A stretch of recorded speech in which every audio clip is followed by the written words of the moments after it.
పండగలైనా పెళ్లిళ్లైనా వస్త్రాలకు వేదికొక్కటే, అదే SR shopping mall. Family అంతటికి unlimited offers. ఎంతమంది సార్ పిల్లలు? ముగ్గురు ఆడపిల్లలు. ఓ ముగ్గురు అమ్మాయిలా? ముగ్గురు అమ్మాయిలు.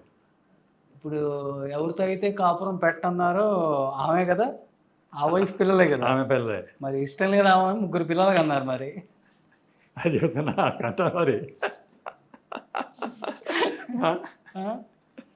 అలా అవుతుండగా పోషణ చేస్తుండగా ఒక టర్న్ అయింది, ఒక టర్న్ వచ్చింది, టర్నింగ్ వచ్చింది. ఓకే, ఏం చేస్తున్నారు సార్ ముగ్గురు ఆడపిల్లలు ఇప్పుడు? ఆడపిల్లలు ముగ్గురు అందరూ చదువుకున్నారండి బాగా. ఓకే, ఎంబీఏ ఎంబీఎస్ చేశారు అమెరికాలో.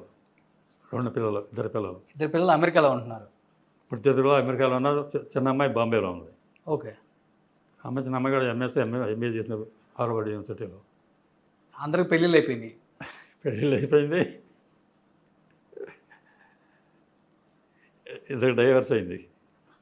ఓకే, పెద్ద అమ్మాయికేమో మేనల్కి ఇచ్చి పెళ్లి చేశాను.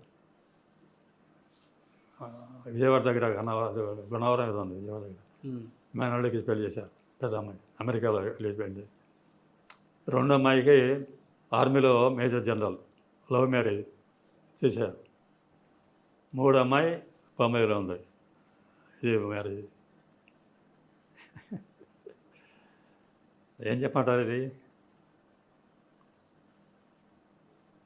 రెండో అమ్మాయి ఆర్టిస్ట్ అండి. ఏం పేరు సార్? తమిళ్లో మలయాళం ఎక్కువ సినిమాలు చేసింది. రంజిత. ఓకే, తెలుగులో చేయలేదండి, 2 సినిమాలు చేసింది. నిత్యానంద గారి. నిత్యానంద పాయింట్, అదే పాయింట్. రంజిత గారు మీ పాప? నాకు తెలియలేదు ఈ న్యూస్, నిజంగా చెప్తున్నాను. ఇప్పుడు ఇంటర్వ్యూలో భాగంగా వచ్చిన టాపిక్ ఇది. అది ఎట్లా అంటే, నేను నిత్యానందతో నిజంగా లవ్ ఉందా సార్? ఆమెకి పెళ్ళి అయిందా లేకపోతే? నిత్యానంద పెళ్లి కాలేదు, ఏం కాలేదండి. బట్ ఏం జరిగింది నాకు తెలియదు. నేను అవునని చెప్పినా కాదని చెప్పడం లేదు. అందుకే ఫోటోలు చూస్తే అలా ఉన్నాయి. కాబట్టి అవునని చెప్పినా కాదని చెప్పలేను. ఆవిడ లవ్ మ్యారేజ్, మా డాక్టర్. ఓకే, నిత్యానంద గారి కోసం డైవర్స్ తీసుకున్నారు. ఆమె సినిమాలు యాక్ట్ చేసిన తర్వాత వద్దన్నప్పుడు సినిమాలు ఇష్టం లేదండి, ఆమెకి ఇష్టం లేదు. అలా సరే చేసింది మాకు బలంతో మీద. తర్వాత పెళ్లి చేస్తున్న లవ్ మ్యారేజ్, మంచి ఇష్టంగా ఉండేవాడు. కాపురం పెట్టాడు, రాజస్థాన్లో కాపురం పెట్టాడు. అప్పుడు ప్రెగ్నెంట్ అయింది. ప్రెగ్నెంట్ అయితే అది ఒక ప్రాబ్లం వస్తే హాస్పిటల్ చూపించారంట. ఆ మిలిటరీ హాస్పిటల్ అంట. వాళ్ళు సరిగ్గా ఆపరేషన్ తప్పు చేశారంట. ఆపరేషన్ తప్పవటంలో ఈ ప్రెగ్నెన్సీ కట్ అయిపోయింది. ఓకే, ప్రెగ్నెన్సీ కట్ అయిపోయి పిల్లలు పుట్టడానికి వచ్చేసింది. ఆ తప్పు జరిగింది అక్కడ. ఆ తప్పు జరిగిన తర్వాత కొన్నాళ్ళు అట్లా ఉన్నారు. ఆ తర్వాత అంతకుముందు వాళ్ళు గుడికి వెళ్ళేది కాదు. మా అమ్మాయి సినిమా పూజ కూడా వచ్చేది కాదు. నన్నేళ్ళం అనేది పక్కన ఉంచుండేది. అలా ఉండేది అమ్మాయి.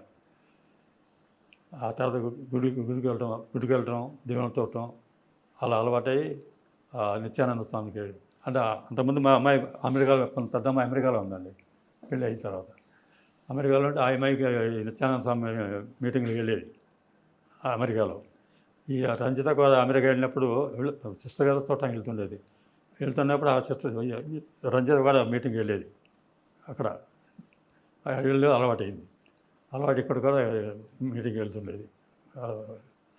వెళ్తూ ఏమైందో, ఇక మా 3 పిల్లలకి ఏమైందో, వాళ్ళు డెసిషన్ వాళ్ళది, మనదేం లేదు. ఇద్దరు డైవర్స్ తీసుకున్నారు. డైవర్స్ తీసుకున్నారు. ఎందుకని నేను అడగలేదు, వాళ్ళు చెప్పలేదు. డైవర్స్ అయిన తర్వాత ఇది అక్కడ చేరింది.